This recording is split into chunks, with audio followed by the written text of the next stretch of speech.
Hello, my fellow curious people. Despite the fact that in the world of music she has been very quiet and many fans have been constantly asking for her new album, recently the internet went crazy when Rihanna announced that her makeup brand Fenty Beauty will be launching a skincare line. Many also took to once again comparing Fenty Beauty to Kylie Jenner's makeup brand Kylie Cosmetics, who already had a skincare line out. So which brand does the internet prefer? Why has Kylie been criticized for Kylie Cosmetics? And does Kylie have anything to worry about? So you better hit the bell and the subscription button below and stay with me to find out the details. Kylie Cosmetics is not something none of us has heard before, but we'll still give you a short overview of how the company came to be. At the tender age of 17, Kylie Jenner decided to become an enterprising teenager by investing $250,000 out of her own pocket to create her own line of cosmetics called Kylie Lip Kits. And in 2016, she changed its name to what it is today, Kylie Cosmetics. I mean, wouldn't we all want to have a large sum of money? Kylie's company is listed on the market at $1.2 billion, which would make it one of the most profitable companies on the planet. And this young 22-year-old lady has so much fortune that not long ago, she decided to sell 51% of her company's total to the Coty brand, the American multinational beauty company. But not everything is as pink and as bright as her makeup packaging. In March of 2019, and now Forbes magazine believes that she may no longer be a billionaire. Kylie was removed from the list when the magazine claimed that she had been inflating the size and success of her business for many years. Oh, and Forbes also accused the Kardashian-Jenner gang of creating tax returns that were most likely forged. And in the video titled "Kylie Jenner Not a Billionaire," Forbes says, "We talked about this some more. But if you guys don't remember, here is a little quick summary." Kylie hit back with a series of tweets where she insisted that Forbes was lying and making up everything, that their accusations were based on assumptions. Forbes also reported that representatives of Kris and Kylie Jenner sent them a letter denying everything with regards to them providing the magazine with false revenue numbers and with forged tax returns. So whose side would you take in this matter? And then, Kylie was under fire again from the press and social media once more. In June, she had announced that she will finally be launching a new fashion collection with her sister Kendall. Then, the floodgates opened, and she was hit with accusations of alleged labor exploitation. According to the reports, Kendall and Kylie refused to pay the workers of the maquilas in Bangladesh. Let me just remind you that these workers, mainly women, work in unfavorable conditions, and they do not get health insurance and only earn about $95 a month. Let's be real, Kylie and Kendall aren't the ones who are in charge of paying the workers or making any decisions themselves. The company that has been accused is the Global Brands Group, and in the end it turned out that it was all a misunderstanding because the Jenner's company wasn't a part of the Global Brands Group but Canada Inc. It was a whole situation, and if you want to know more about it, then click on the link above.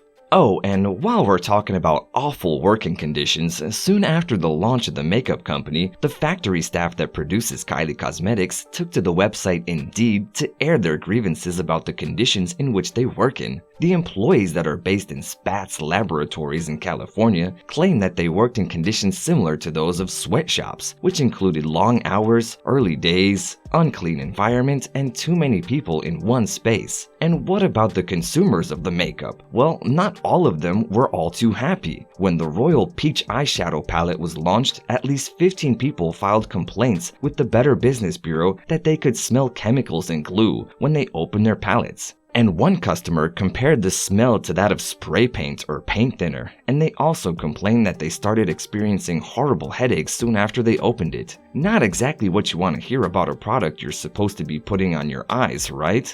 Even Kim herself thinks that Kylie's makeup isn't all that great, and in a video on Kylie's channel, the younger sister was doing her older sister's makeup. When it came to applying the setting spray, she struggled to get it working. Kylie was constantly pressing the pump, but nothing was coming out. To which Kim commented, "Cheap shit." Many fans who purchased the products or even thought of purchasing Kylie Cosmetics complained that if they had darker skin shades, the options were limited for them as most of the products just wouldn't match their skin tones. And in a video introducing her fall lip kits collection, Kylie talks about the products with her friend Jordan Woods, whilst discussing the Libra shade Jenner herself says that is the lightest shade that she had ever made and that it won't look good on everyone, but that she thinks it looks cool on her. And while Fenty is praised for its wide range of skin tones, more on that later, Kylie Cosmetics is often criticized for their lack of inclusivity. Do you think that all of these issues are a way for Rihanna to conquer the market? Now moving on to Rihanna's company, from the moment it was announced, Fenty Beauty was praised for their inclusivity, even from something as simple as foundation that comes in 50 different shades, which was unheard of in the beauty industry. So many people worldwide, from the beauty gurus to your average Joes on social media, were praising the inclusivity of the brand. Bad girl Riri launched her beauty line in partnership with LVMH. For those of you who don't know what LVMH stands for, it stands for Louis Vuitton Moet Hennessy. The company specializes in luxury goods, and they work with such luxury companies such as Moet, Chandon, Dior, Marc Jacobs, to name a few. So you can tell Fenty Beauty is in very good hands.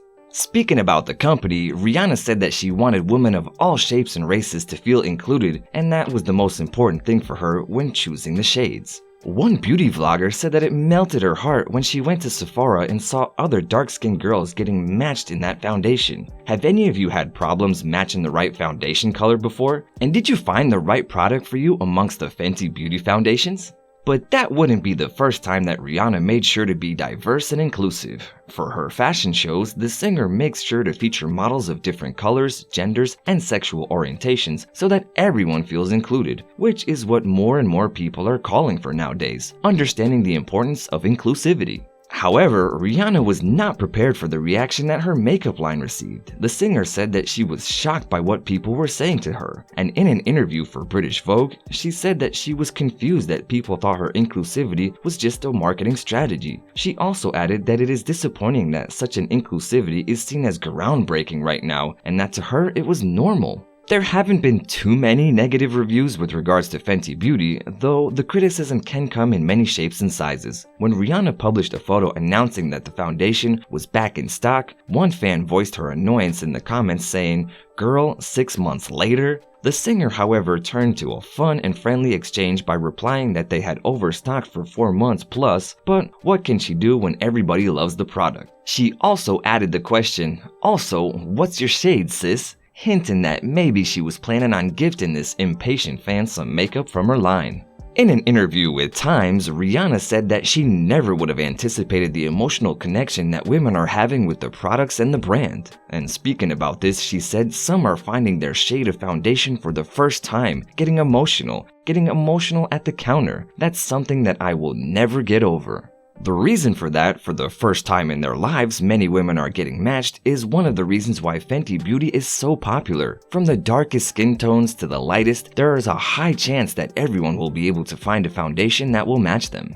And another reason why fans have taken so well to Riri's makeup line is because of the passion and work that the singer put into it. And in an interview, the Umbrella singer would spend hours working on choosing the shades, making sure that they would be suitable for all, even when it came to the names of products, and the names of the colors and their descriptions on the website. Rihanna wrote them all herself. And in a Vogue interview, when asked whether it was true, Rihanna confirmed it. Her reason for not just letting her team do all the work was simple. "I just don't necessarily think their tone is mine. I feel like a fraud selling something that I can't stand by." Many claim that this is exactly what sets Rihanna apart from other celebrities that have released their own beauty lines, and since Rihanna is a household name that most people have heard of, plus of course her dedication to the company, and that meant that Fenty Beauty generated quite a buzz online. And most importantly, since the release of Fenty and their wide range of foundation tones, companies such as CoverGirl, Maybelline, and Dior all now carry 40 shades of foundation, and MAC Cosmetics has decided to outdo everyone and they have over 60 shades. So who would have thought that despite being around for such a short time, compared to some other makeup brands, Rihanna's cosmetic line would revolutionize the world of beauty products. But how do the two companies stack up worth and sales-wise? Well, previously, WWD reported that Kylie Cosmetics is projected to make $1 billion